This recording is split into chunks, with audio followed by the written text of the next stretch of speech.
Neste mês das mães, falaremos sobre uma mãe muito especial, Santa Rita de Cássia.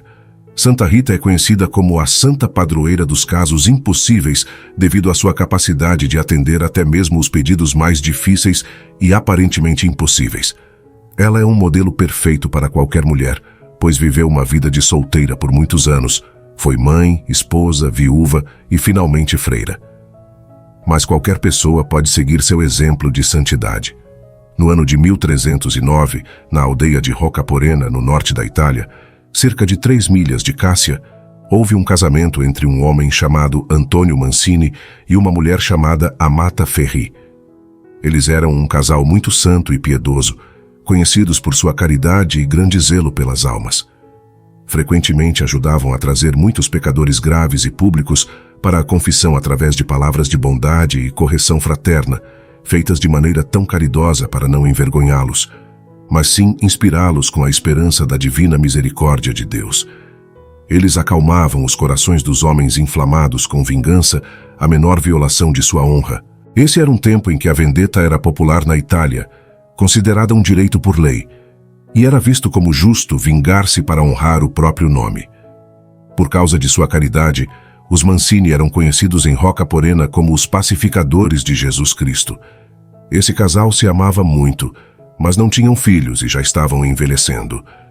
Uma noite, enquanto Amata estava rezando em casa, um anjo apareceu a ela em uma visão e disse que ela teria uma filha que, desde o nascimento, seria marcada pela santidade, dotada de todas as virtudes e que seria a ajudante dos desamparados e aflitos, além de uma estrela guia na igreja. Isso foi semelhante a Santa Isabel, quando concebeu São João Batista em sua velhice. No decreto de canonização de Santa Rita, aprendemos que o anjo na visão anunciou a Amata que ela chamaria sua filha de Rita, um nome nunca antes conhecido no mundo, assim como São João Batista teve seu nome diretamente do céu. A pequena Rita Mancini nasceu para Antônio e Amata em 22 de maio de 1381 e foi batizada 4 dias depois na igreja de Santa Maria em Cássia. No dia seguinte ao seu batismo, um enxame de abelhas brancas sobrevoou o rosto angelical da pequena Rita, entrando e saindo de sua boca sem causar-lhe qualquer dano ou despertá-la. O mistério dessas abelhas seria revelado mais tarde. A pequena Rita Mancini começou a viver uma vida santa desde o momento de seu batismo, quando sua alma foi purificada e preenchida com a graça santificante. Ela não encontrava muita alegria nos jogos infantis, mas os jogava mesmo assim, pois via quanta alegria trazia às outras crianças. Depois dos jogos, retornava à sua solidão em oração, indo sempre para um canto remoto da casa para meditar sobre a paixão de Nosso Senhor, que era sua devoção favorita ao longo da vida. Uma das maiores alegrias de Rita era ir à igreja com seus pais e encontrar um canto escondido para rezar uma Ave Maria e meditar sobre a paixão de Nosso Senhor. Desde criança, era devota dos pobres, e quando serviam o jantar, comia muito pouco, guardando o restante para levar às crianças vizinhas.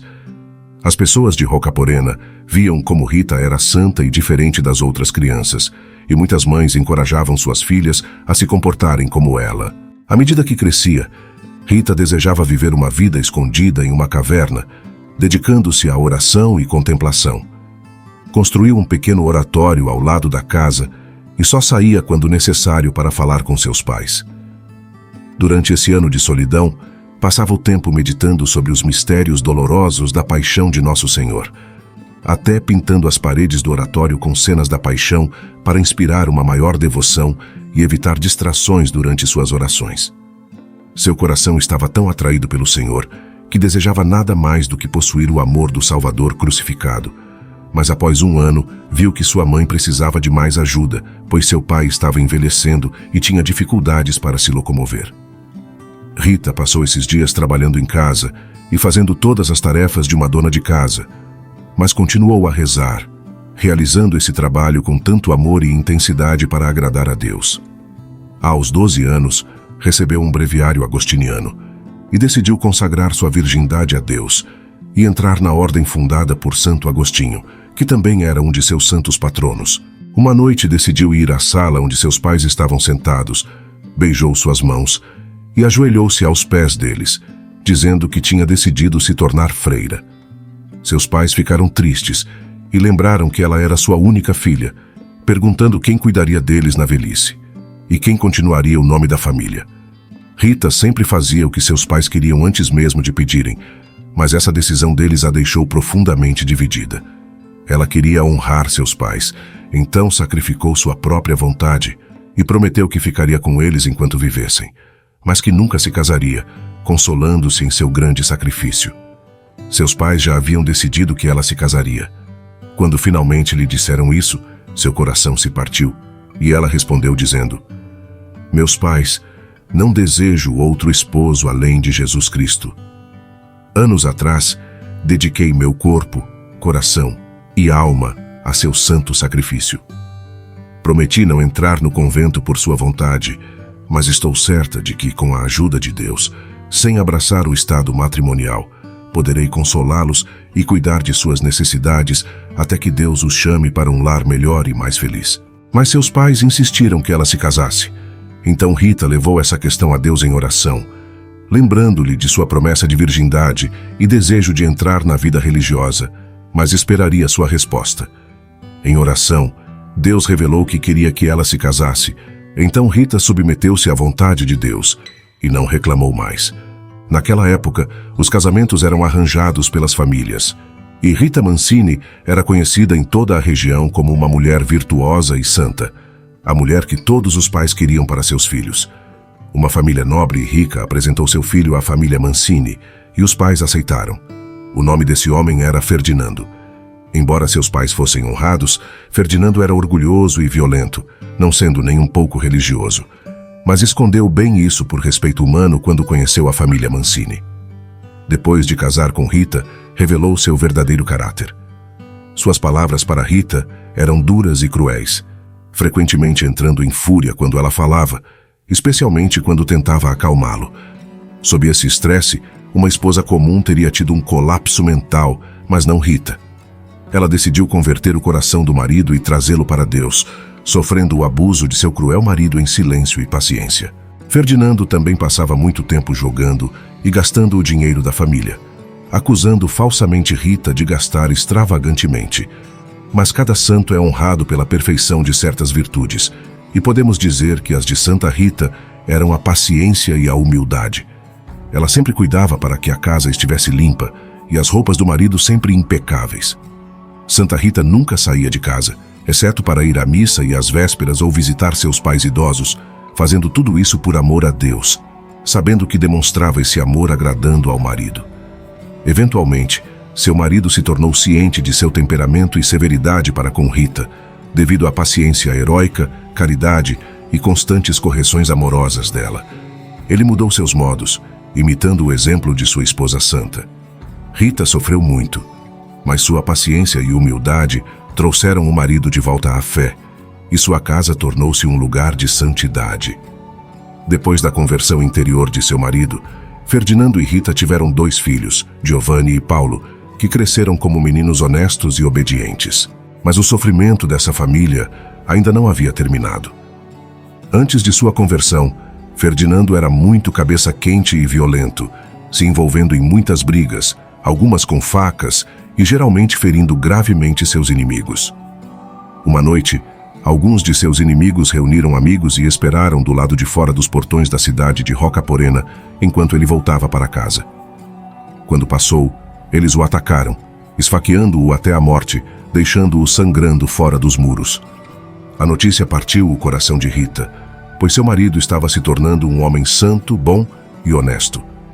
Naquela época, embora imoral, a vendetta ou ato de vingança por membros da família era um direito por lei. Os familiares de seu marido encorajavam seus 2 filhos a buscar vingança contra os assassinos, pois todos sabiam quem eram os homens que mataram seu marido. Rita rezou a Deus para que levasse seus filhos antes que tivessem a chance de matar os assassinos do pai. Pouco depois dessa oração, ambos os filhos adoeceram e morreram, e assim Deus respondeu a essa oração heróica. Rita acompanhou a Mãe Dolorosa não apenas no sacrifício de um filho, mas de ambos os filhos. Após isso, Santa Rita perdoou publicamente os assassinos de seu marido. Podemos rezar a ela sempre que tivermos dificuldade em perdoar, pois Santa Rita possuía a grande virtude do perdão. Pouco depois, os pais de Santa Rita morreram, tornando-a viúva e órfã, sozinha no mundo. Mas então Santa Rita pôde começar a viver a vida penitencial em casa que sempre sonhou em sua juventude, crescendo diariamente no amor divino. Um dia, durante a missa, ouviu um sermão onde o padre citava as palavras de Nosso Senhor. Se queres ser perfeito, vai, vende tudo o que tens, dá aos pobres e segue-me. Ela viu isso como um convite divino para entrar na vida religiosa, como São Bento. Assim, deixou sua casa a pé em direção ao convento agostiniano de Santa Maria Madalena em Cássia, para ver se a aceitariam. Disse à prioresa seu desejo de entrar no convento, mas a prioresa respondeu que, segundo a regra de São Bento, apenas mulheres jovens eram permitidas, e apenas com permissão especial podiam aceitar viúvas, o que nunca haviam feito antes, e não queriam começar agora. Santa Rita não se deixou desanimar. Ficou com uma família em Cássia por um tempo, e voltou ao convento para pedir novamente, sendo recusada pela segunda vez. Tentou uma terceira vez, mas dessa vez a prioresa lhe disse que era impossível admiti-la como membro da comunidade e que deveria parar de pedir. Santa Rita decidiu levar isso a Deus em oração, especialmente rezando a seus santos patronos, Santo Agostinho, São Nicolau de Tolentino e São João Batista. Certa noite, enquanto rezava por essa intenção, ouviu as palavras: "Venha, Rita, minha amada, é hora de entrar no convento de Madalena, cujas portas tantas vezes se fecharam para você." Ela abriu os olhos e viu um homem vestido de pele de camelo com um cinto de couro, que a fez sinais para segui-lo. Ele a levou ao topo de uma colina, onde encontrou 2 outros homens, reconhecendo-os como seus santos patronos, Santo Agostinho, São Nicolau e São João Batista. Eles disseram para que ela se levantasse e o seguisse. Eles a conduziram ao convento, e mesmo com as portas e janelas trancadas, ela se encontrou no claustro. Os santos disseram: "Rita, permaneça como uma flor no jardim do esposo que você tanto amou. Você está agora na casa do seu esposo, Jesus. Ame-o com todo o coração e alma, e sua salvação eterna está garantida. Agradeça a Deus por tão grande favor e proclame que nada é impossível para Deus." Quando as freiras acordaram na manhã seguinte e encontraram Santa Rita ali, ficaram chocadas e surpresas, pensando que alguma irmã havia esquecido de trancar as portas e janelas. Santa Rita, com toda a humildade, disse: "Eu sou aquela pobre viúva de Rocaporena que tantas vezes pediu para ser admitida como membro da comunidade, mas foi tantas vezes recusada."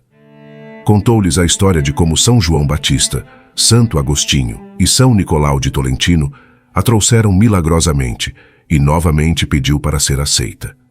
Desta vez, vendo a mão de Deus em tudo isso, as freiras aceitaram-na unanimemente. Santa Rita renunciou a tudo que possuía, até sua terra natal, sendo por isso chamada de Santa Rita de Cássia e não de Rocaporena. Foi uma noviça modelo, perfeitamente obediente em todas as coisas. Em um teste de obediência, a prioresa pediu que regasse uma planta morta todos os dias. Ela o fez por um ano inteiro, sabendo que seu divino esposo queria isso. Após um ano, seu divino esposo recompensou sua grande virtude de obediência, fazendo a planta florescer diante dela. Viveu seus votos de pobreza, castidade e obediência perfeitamente, usando um único hábito durante toda a vida, mesmo remendado, por sua devoção à virtude da pobreza. Foi enterrada com esse hábito, que ainda adorna seu corpo incorrupto hoje. Santa Rita jejuava todos os dias e nunca olhava para nada que pudesse ser uma tentação contra a pureza. Certo dia, um frade franciscano pregou uma missão sobre a paixão e morte de Nosso Senhor, focando no sofrimento causado pela coroa de espinhos. Isso a comoveu profundamente, e quando retornou à cela, prostrou-se diante de um crucifixo, recebendo a inspiração de querer sofrer uma porção da paixão de Cristo. Pediu a Deus que lhe concedesse o sofrimento de um dos espinhos na coroa de Cristo.